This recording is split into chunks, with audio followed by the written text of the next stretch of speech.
Selamat pagi, Ibu Bapak dan saudara-saudari yang dikasihi Tuhan. Senang sekali bisa berjumpa kembali dengan Ibu Bapak pada saat ini. Karena memang hampir 1 bulan belakangan kami harus menjalani isoman karena terpapar COVID. Tapi puji Tuhan, kami sudah kembali bisa melakukan pelayanan seperti biasanya. Dan itu semua karena kemurahan Tuhan. Baiklah Ibu Bapak, marilah kita mendengarkan firman Tuhan hari ini, Senin 2 Agustus 2021. Tetapi sebelumnya, marilah kita berdoa. Damai sejahtera Allah yang melampaui segala akal dan pikiran, itulah yang menyertai hati Bapak, Ibu, dan saudara-saudari sekalian di dalam Kristus Yesus Tuhan kita. Amin. Firman Tuhan bagi kita hari ini diambil dari kitab Pengkhotbah pasal 2 ayat 12. Demikianlah sabda Allah. Mata orang berhikmat ada di kepalanya, sedangkan orang bodoh berjalan dalam kegelapan. Tetapi aku tahu juga bahwa nasib yang sama menimpa mereka semua. Demikian firman Tuhan. Hidup bermakna. Ibu Bapak dan Saudara yang dikasihi Tuhan Yesus Kristus, di tengah pandemi COVID sekarang, mungkin banyak di antara kita sudah mendapatkan vaksin. Tetapi apakah kita pernah bertanya, siapakah penemu vaksin tersebut? Dari beberapa jenis vaksin, salah satunya adalah AstraZeneca. Vaksin ini ditemukan oleh salah satu peneliti dari Oxford University yang bernama Sarah Gilbert.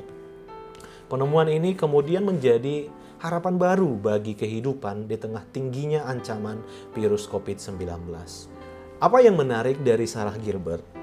Yang menarik adalah dia tidak mengajukan hak paten atas penemuannya tersebut sehingga dia tidak menerima keuntungan dari setiap vaksin AstraZeneca di seluruh dunia. Luar biasa nggak, Bapak Ibu? Tetapi berbanding terbalik dengan keadaan yang dialami salah seorang penderita COVID-19 di Tobasa yang kita tahu beberapa minggu lalu mengalami penganiayaan dari beberapa oknum. Walaupun memang info kemudian dikatakan bahwa penderita COVID yang menjadi korban sudah diminta untuk isolasi mandiri, tetapi korban tetap kembali ke desanya dan tidak melakukan isolasi mandiri. Hal itu kemudian menimbulkan keresahan bagi warga sehingga beberapa oknum warga menjadi kesal dan marah. Sehingga mereka bertindak anarkis. Tetapi walaupun demikian, saya rasa tindakan yang bisa dilakukan hendaklah lebih manusiawi. Kalau bisa menyiksa, kalau bisa memukul, kenapa tidak bisa untuk merawat? Kenapa tidak bisa untuk memperhatikan? Sehingga sikap itu adalah sikap yang saya pikir bukan sikap yang bijaksana. Saudara yang dikasihi Kristus, dua hal barusan adalah tindakan yang berhikmat dan kurang berhikmat. Seharusnya yang sehat harus merawat yang sakit dibanding harus menambah penderitaannya. Itu tindakan yang lebih bermakna. Berbicara tentang kehidupan yang bermakna ini sesungguhnya sudah menjadi perhatian dari pengkhotbah yaitu Salomo. Dia selalu mencari arti hidup di dunia ini. Apa yang harus dilakukan, apa yang harus dikejar, apa yang tidak harus dilakukan dan tidak dikejar. Di akhir hidupnya, dia merenungkan itu semua, bahwa itu semua adalah usaha menjaring angin. Dalam perjalanan hidup Salomo, tentunya kita sudah mengetahui bahwa segalanya telah ia miliki. Hikmat, kekayaan, kesenangan, kenikmatan, status, dan lain hal sebagainya. Tetapi ia sendiri telah menemukan semuanya akan menghadapi akhir yang sama, yaitu kematian. Orang yang kaya dan yang miskin akan tetap menghadapi kematian.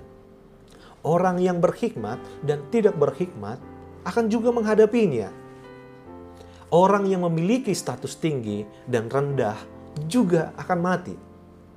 Sehingga ia menyebutkan kehidupan ini adalah sia-sia. Tetapi jangan salah, sia-sia yang dimaksud adalah memiliki batas waktu atau tidak selamanya. Artinya kehidupan kita ini ada batas waktunya, Ibu Bapak.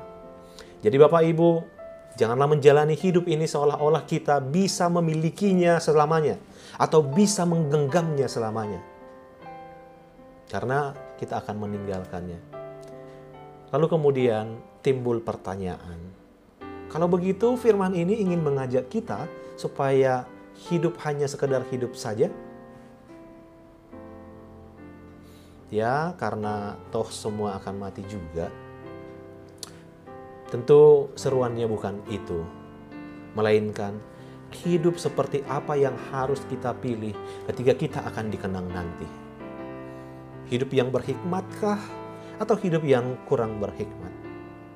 Saudara di dalam Kristus, firman ini juga menunjukkan bahwa hikmat itu melebihi kebodohan.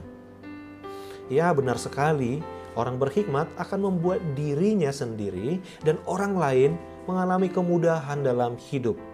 Tidak seperti orang bodoh, dia akan berjalan dalam sulitnya kegelapan. Lihatlah hikmat yang telah ditunjukkan oleh Sarah Gilbert, penemu vaksin COVID-19. Penemuannya kemudian memberikan harapan bagi dunia. Bukan hanya untuk dirinya sendiri, tetapi bagi dunia. Maka untuk itu firman Tuhan hari ini juga memanggil kita untuk memilih berhikmat supaya kehidupan kita bermakna. Lalu apa yang harus kita lakukan Bapak Ibu? Yang pertama, di dalam situasi kondisi saat ini, berilah dirimu divaksin. Itu akan menolongmu dan menolong orang lain. Yang kedua, langkah hikmat dalam situasi saat ini adalah pakailah masker selalu, kemanapun dan dimanapun. Itu akan melindungimu dan orang lain. Yang ketiga, ingatlah Tuhan selalu. Karena kehidupan dan segala isinya tidak akan kita miliki selamanya. Amin. Mari kita berdoa. Ya Tuhan Allah, rahmat-Mu sempurna bagi hidup kami. Ajar kami menjadikan hidup ini bermakna sehingga menjadi berkat bagi kami dan bagi orang lain. Amin. Selamat pagi Ibu Bapak, selamat beraktivitas, tetap lakukan protokol kesehatan, jangan lupa memakai masker, dan jaga diri, jaga keluarga. Tuhan Yesus memberkati.